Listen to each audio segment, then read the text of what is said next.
Assalamualaikum warahmatullahi wabarakatuh. Waalaikumsalam warahmatullahi wabarakatuh. Al-Fatihah ila al-Mu'allif al-Kitab Al-Imam Yahya Syarafuddin An-Nawawi rahimahullah.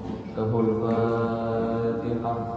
A'udzu billahi minasyaitonir rajim. Bismillahirrahmanirrahim. Alhamdulillahi rabbil alamin. Ar-Rahmanir Rahim. Maliki yaumiddin. Iyyaka na'budu wa iyyaka nasta'in. Ihdinas siratal mustaqim. Siratal ladzina an'amta 'alaihim ghairil maghdubi 'alaihim waladdallin. Amin.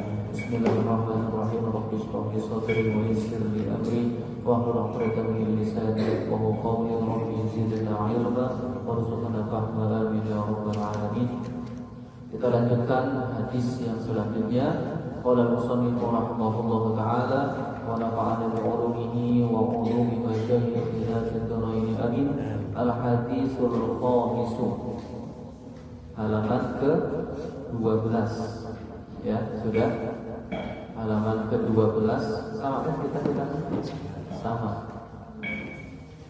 Iya, sama beda. Bedanya di sini aja. Ini yang lama. Oke. Al-hadisul khamisu utawi ku hadis al-khamisu kang nomor 5. Hadis yang kelima. Iqalul munkarati, tertolaknya kemungkaran, wal bid'ah lan bid'ah. Tertolaknya kemungkaran dan bid'ah. Judulnya. An ummil mu'minina, saking ibune wong mukmin. An ummil mu'minina, saking ibune wong mukmin, dari ibunya orang-orang mukmin. Ummi Abdillah, rupane Ummi Abdillah Aisyah radhiyallahu anha. Aisyah radhiyallahu anha. Rupanya Ummi Abdillah Aisyah radhiyallahu anha. Kenapa anha?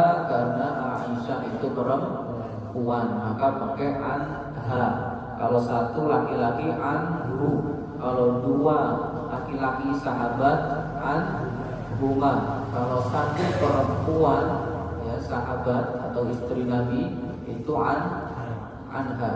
Aisyah ini adalah istri Nabi Muhammad sallallahu alaihi wasallam. Satu-satunya istri Nabi yang beliau nikahi kondisinya masih gadis itu Sayyidah Aisyah. Apakah yang lainnya enggak gadis? Enggak.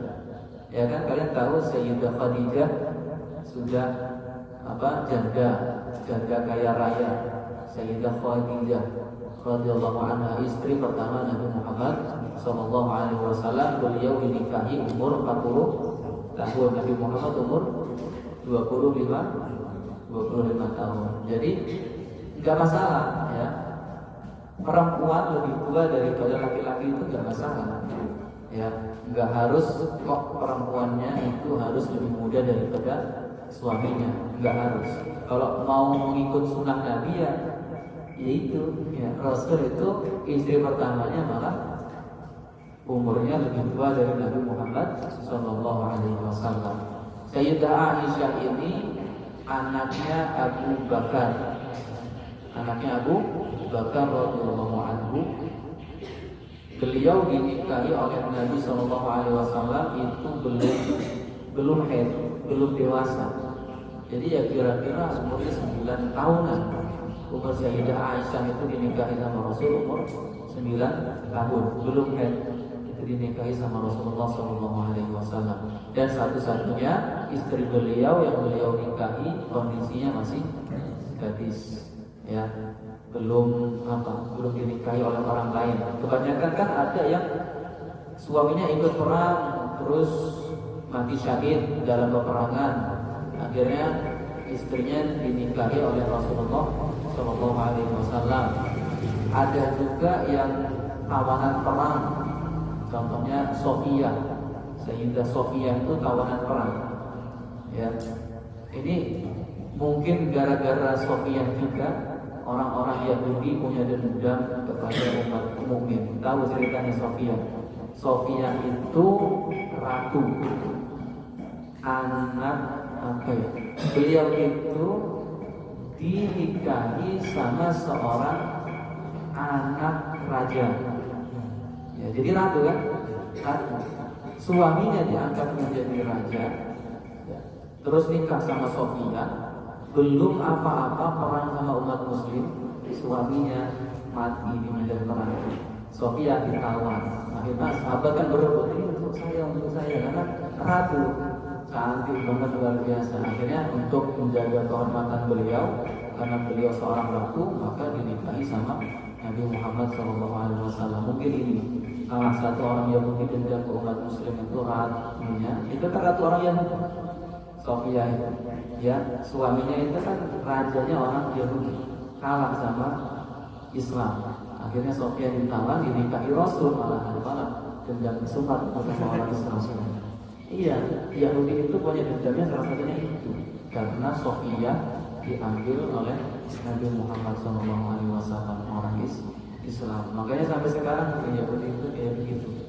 Dari dulu, dari zaman Rasul juga polanya ngeselin lah katanya, ngeselin, suka ingkar janji terus. Sampai sekarang orang Yahudi itu begitu. Ya, karena itu salah satunya mungkin ya Sofia ini orang Yahudi. Pernah diejek sama Sayyidah Aisyah, diejek, dipanggil ya Yahudiyah, ibnu Yahudiyin, wahai orang Yahudi, anak orang-orang Yahudi. Nangis Sofia, nangis, ngadu sama Rasulullah SAW, diejek sama Sayyidah Aisyah, dipanggil orang Yahudi. Terus Rasul bilang apa? Ini Rasulullah romantisnya, bilang ke Sayyidah Sofia, nanti kalau Aisyah bilang kayak gitu lagi, katakan ke dia, tapi paman saya Nabi Harun, suami saya Muhammad. itu candaan dari Rasulullah SAW supaya nyenengin Sofia. Ya dulu biarkan yang lalu, maksudnya gitu. Anda dulu ya berarti yang nggak apa-apa kan dulu Yahudi, tapi sekarang kan istri saya gitu. Sekarang istri seorang Nabi Muhammad SAW, pamannya adalah Nabi Harun, bapaknya adalah Nabi Musa. Itu keturunan Yahudi itu Nabi juga. Ke atasnya kalau mau tahu, Nabi Musa kan dari Israel, ke atasnya kan Nabi Yusuf, Nabi. Cuma dia yang itu Israel itu. Ya, entah kenapa. Mungkin karena Nabi akhir zamannya adalah Nabi Muhammad, pengennya dari bani mereka. Karena mereka itu ke atasnya nabi-nabi, sedangkan Nabi Muhammad ke atasnya bukan nabi. Sampai Nabi itu Nabi Ismail jauh banget. Nabi Ismail ke Nabi Ibrahim kan jauh banget.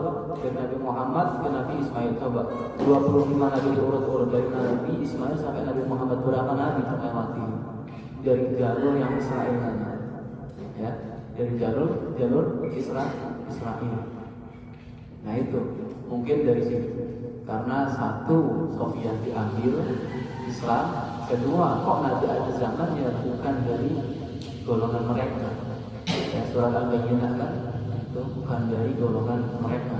Kami yakun alladziina kafaru min ahlil kitab wal musyrikin munfaqina hatta ta'tiyahumul bayyinah. Yaitu itu ngomongin orang Yahudi Nasrani juga. Ya. Oke, itu Sayyidah Aisyah radhiyallahu anha, istri Nabi SAW, dan beliau adalah istri Nabi yang paling cerdas.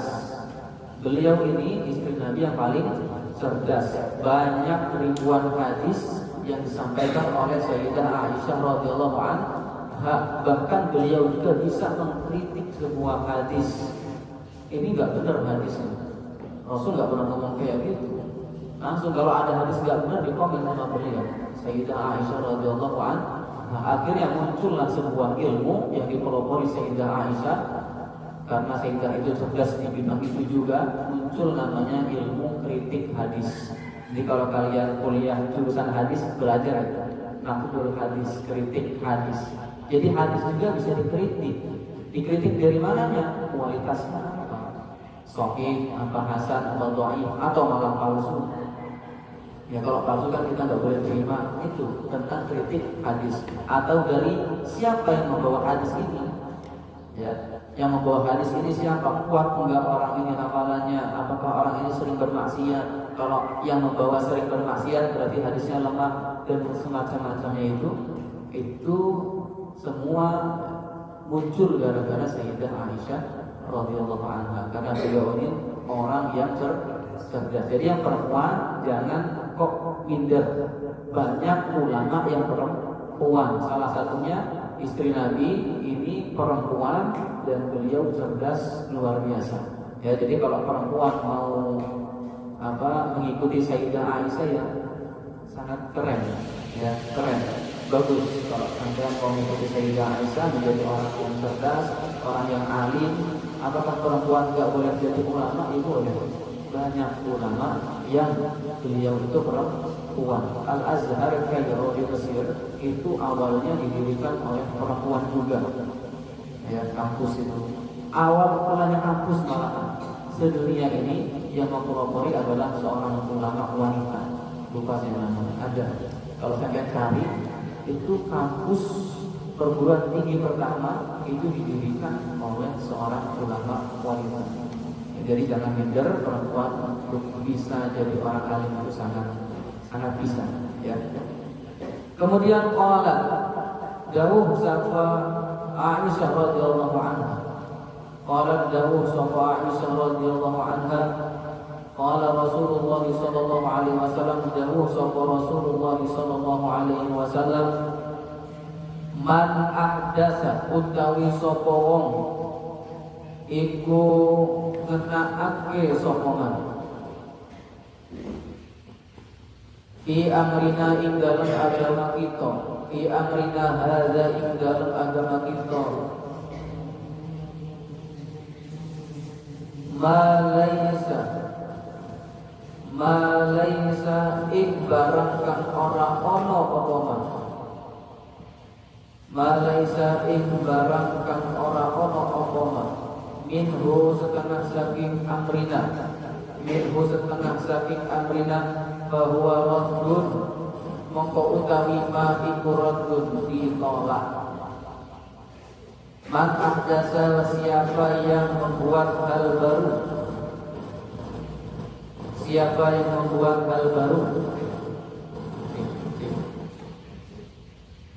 fi amrina di dalam agama kami, hadza di dalam agama kami ini, maka minhu sesuatu yang tidak ada dari agama,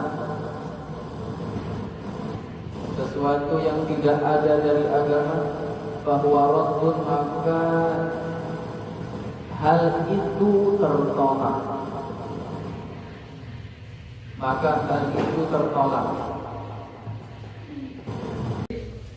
Seseorang yang mengadakan hal baru dalam agama itu tertolak. Ini dalil yang dipakai orang sebelah untuk membid'ahkan orang lain, karena bid'ah itu adalah hal yang baru. Nah, ini apakah benar kita yang melakukan hal baru yang tidak dilakukan oleh Rasul adalah pelaku bid'ah? Ya, sebenarnya nggak ada masalah kita dikatakan bid'ah ataupun apa, ya, karena sebenarnya bid'ah itu kan bukan hukum. Ya, jangan kira bahwa bid'ah itu hukum. Orang-orang kadang mengira bahwa bid'ah itu adalah hukum. Bid'ah itu bukan hukum. Hukum itu apa? Hukum itu wajib, ya kan, makruh, haram, sunnah, mubah, itu hukum. Bid'ah bukan hukum. Lalu bid'ah itu apa? Bid'ah itu kan melakukan yang tidak dicontohkan oleh Rasulullah SAW. Jadi dia bukan kategori hukum. Artinya orang yang melakukan bid'ah ini bukan berarti dia melakukan keharaman, karena bukan hukum. Bukan berarti dia melakukan kesunahan, karena bukan hukum. Bukan berarti melakukan kemakruhan, karena bukan hukum.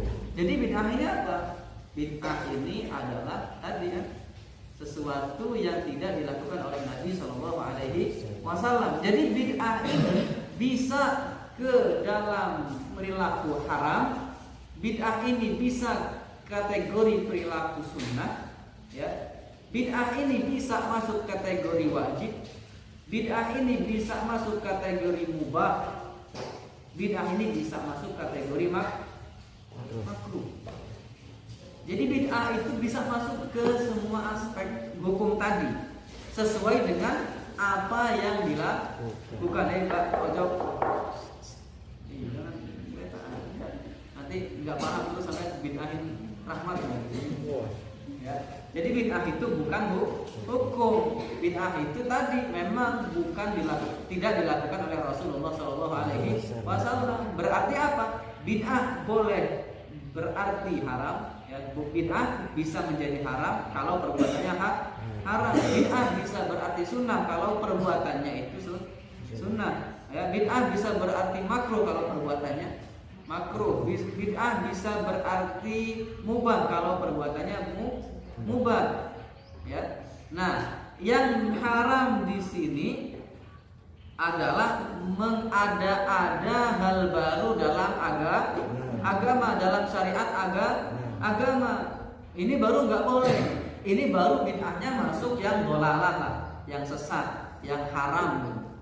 Contohnya, misal sholat subuh 2 rakaat. Nah, dia pengen sholat subuh 4 rakaat. Ya kan haram kan, akhirnya dia dolalah, sesat. Wong subuh itu cuma 2 rakaat, ijma 2 rakaat. Nggak ada subuh itu 4 rakaat karena semangat. Subuh itu waktu pagi. Pagi itu harus banyak gerak. Saya pengen subuh 4 rakaat. Nggak bisa, sesat. Ya, ini baru tolak. Lah ini haram. Kita bisa ngomong nggak boleh, itu sesat. Boleh ngomong gitu. Kenapa? Karena dia berlawanan dengan syariat. Syariatnya 2 rakaat, kok dia pengen 4 rakaat. Walaupun logikanya masuk kan. Bangun tidur itu seger, harusnya banyak gerak supaya lebih seger lagi, lebih semangat lagi. Isya itu capek-capeknya, ganti aja Isya 2 rakaat. Ya. Logikanya kan gitu. Isya itu waktu capek, udah seharian kerja, malah 4 rakaat. Ganti.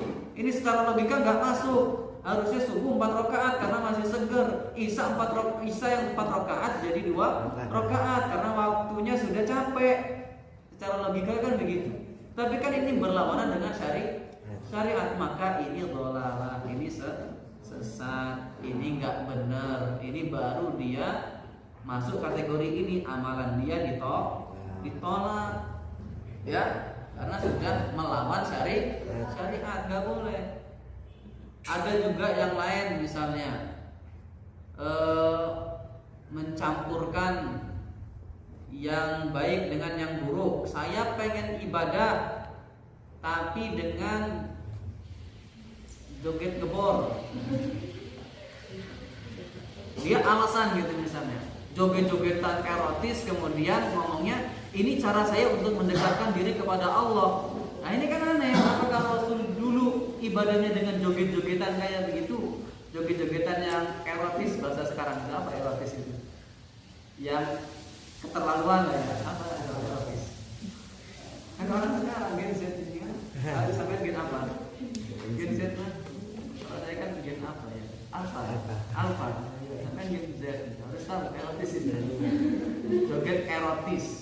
Terus ditanya, kamu kok joget-jogetan? Gak boleh joget-jogetan ini. Ini cara saya untuk mendekatkan diri kepada Allah. Kan aneh, ya aneh.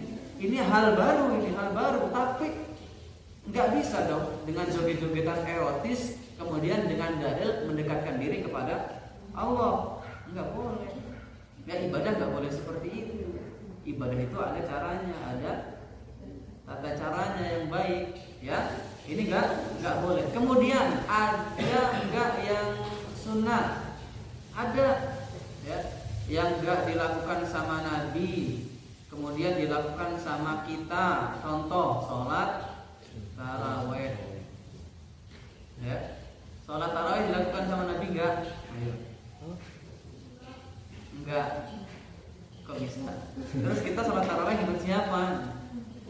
Ya, ikut siapa? Nah, tarawih taraweh ini zaman Rasul cuman dawuh man qama ramadhana imanan wa ihtisaban ghufira lahu ma taqaddama min dzambi. Barang siapa yang melakukan salat malam di bulan Ramadan dengan keimanan dan mengharapkan pahala, maka akan diampuni dosanya yang telah lalu. Kemudian Rasul salat di malam Ramadan sendirian tuh Rasul. Orang sahabat-sahabat zaman dulu itu semangat ibadah gitu. Rasul ibadah salat apa langsung diikutin. Enggak tahu padahal Rasul salat apa, enggak tahu. Tiba-tiba tengah malam Rasul salat. Sahabat ikut. Pertama dikit. Malam kedua salat lagi. Sahabat ikut lagi makin banyak. Malam ketiga salat lagi, ikut lagi makin banyak. Malam keempat salat, ikut lagi makin banyak. Malam kelima enggak hadir. Maksudnya Rasul enggak muncul. Udah 4 malam aja. Ya. Kenapa? Karena takut sholat saya ini dikira wajib. Kata Rasul gitu. Takut sholatnya dianggap wajib. Itu nggak ada kata taraweh. Ya, nggak ada kata taraweh. Kemudian kita sholat taraweh ngikut siapa? Ngikut sahabat Umar bin Khattab yang mengadakan taraweh plus berjamaah. Itu sahabat Umar bin Khattab. Kata sahabat Umar apa? Ni'mal bid'ati hadza. Ini adalah nikmat-nikmatnya kebid'ahan. Umar yang ngomong. Sahabat Umar sendiri yang ngomong, ini adalah bid'ah yang nikmat. Ya, salat tarawih berjamaah. Memang zaman Rasul itu sudah salat malam Ramadan, tapi tidak ada kata tarawih. Berapa rakaat enggak ada riwayat. Sampai cari di hadis manapun enggak akan ada salat malam Ramadan itu berapa rakaat, enggak akan ada. Ya, adapun mesti hadisnya kembalinya ke Umar bin Khattab, bukan ke Nabi. Berarti hadisnya mauquf, bukan ke Rasul. Ya, bukan ke Rasul tapi ke sahabat Umar. Enggak ada. Sampai cari hadis yang nyampe ke Rasul, kemudian Rasul salat tarawih 20 rakaat, enggak ada. Ya. Rasul tarawih 8 rakaat, enggak ada. Rasul tarawih 36 rakaat, enggak akan ada. Yang ada ke sahabat Umar bahwa tarawih dilakukan saat itu 20 rakaat. Ada itu kalau ke sahabat Umar radhiyallahu anhu. Ya, jadi tarawih itu sunnah juga. Ya. Dan ini bid'ah. Ya, boleh enggak? Boleh. Ya, sangat boleh. Kemudian ada lagi bid'ah itu yang makruh. Kalau di kata Is Abdus Salam itu yang makruh, contohnya menghias masjid itu makruh juga. Hias masjid itu makruh. Kayak buat ornamen, kaligrafi itu makruh. Ya, kalau zaman sekarang ya sudah begitu ya sudah lumrah lah, makruhnya udah.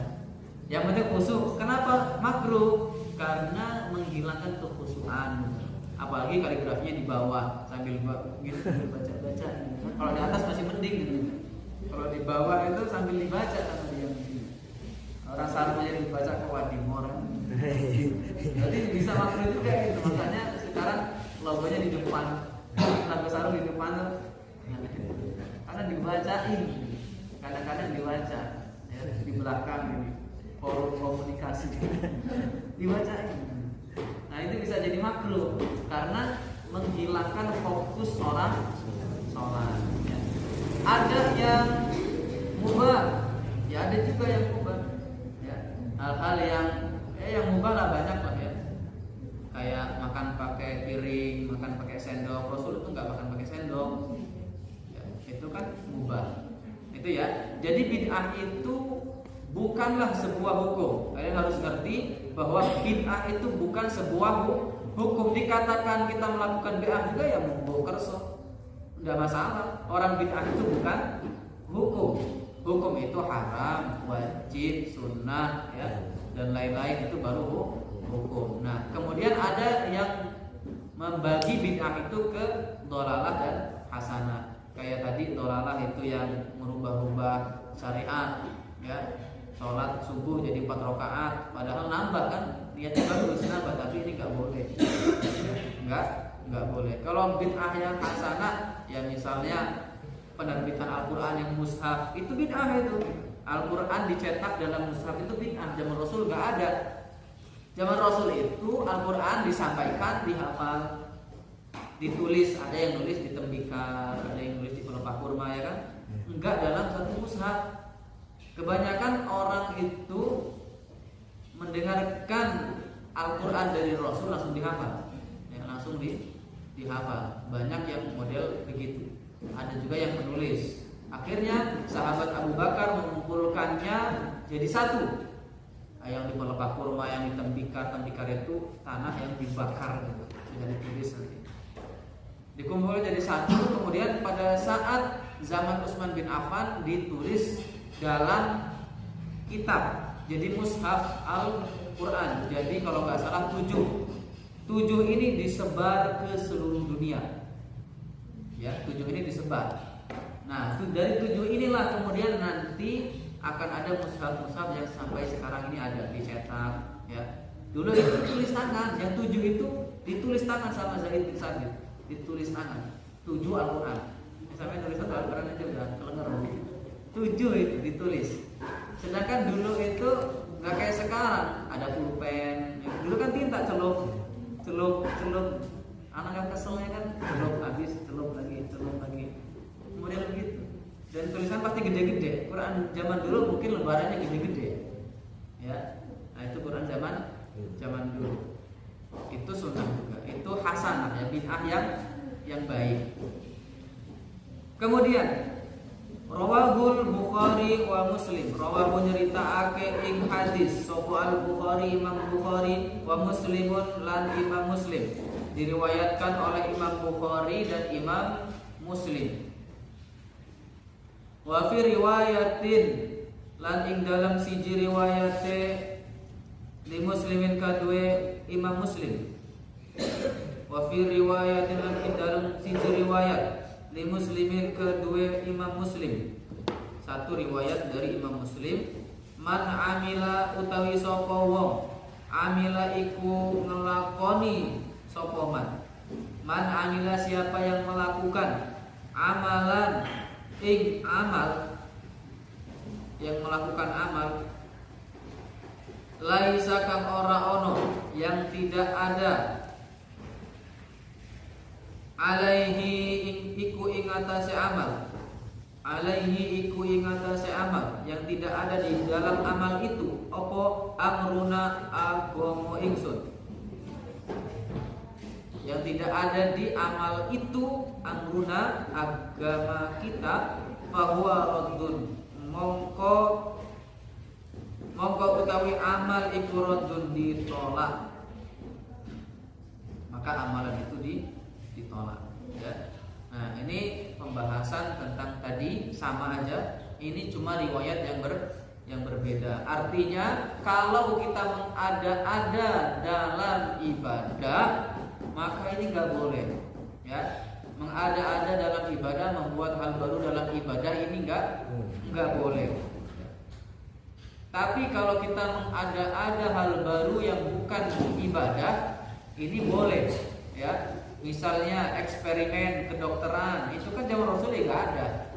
Ya, obat-obatan zaman sekarang kan zaman Rasul nggak ada. Zaman dulu paling obat-obatan apa, daun diulap kan, paling gitu kan. Udah gitu, apa rempah-rempah di bejek-bejek zaman dulu. Zaman sekarang ada obat, itu bid'ah juga. Tapi ini kan nggak apa-apa, ini model eksperimen, model tajribah, nggak masalah. Mikrofon zaman Nabi nggak ada, mic zaman sekarang ada, boleh? Boleh, ya, masa kita mau kayak zaman dulu lagi? Kalau gitu nggak usah pakai motor, pakai onta, ya, pakai kuda, pakai onta, nggak usah pakai HP. Kalau mau kayak zaman dulu, nah semua itu bid'ah, itu hal yang baru dan itu tidak masalah karena bukan masalah agama. Kalau dalam masalah agama ini juga dibilang, ya, ada memang sebagian yang boleh, ada yang enggak boleh. Yang boleh itu enggak melanggar syariat biasanya, ya. Tapi kalau yang melanggar syariat itu enggak boleh, ya. Yang melanggar syariat itu enggak boleh. Kayak tadi contohnya, ya, sholat jadi 2 rakaat jadi 4 rakaat, ini enggak boleh, ya, karena melanggar syariat, ya. Misalnya lagi apa, haji ke Bekasi, Ya nggak boleh lah. Ya. Haji ke Bekasi nggak boleh, haji ke Baitullah ke Mekah, ya nggak boleh. Puasa setahun penuh, lebarannya juga puasa, ya nggak boleh. Ya setahun penuh boleh, asalkan yang haram jangan puasa di bulan Ramadan, bulan selain Ramadan, Lebaran, Idul Fitri, ya jangan puasa. Saya mau puasa setahun plus lebaran, ya nggak boleh, ini bid'ah dolaran. Ya, bablas semua dipuasain, nggak boleh. Tapi kalau puasa setahun kemudian lebaran nggak puasa, hari tasyrik nggak puasa, nah ini sunnah, ya sunnah. Rasul pernah nggak melakukan puasa setahun? Enggak sebenarnya, ya enggak. Cuman ini sunnah karena puasa itu kan fadilahnya banyak, keutamaannya banyak, gitu ya. Mungkin demikian yang bisa disampaikan. Wallahu a'lam bishawab. Wassalamualaikum warahmatullahi wabarakatuh.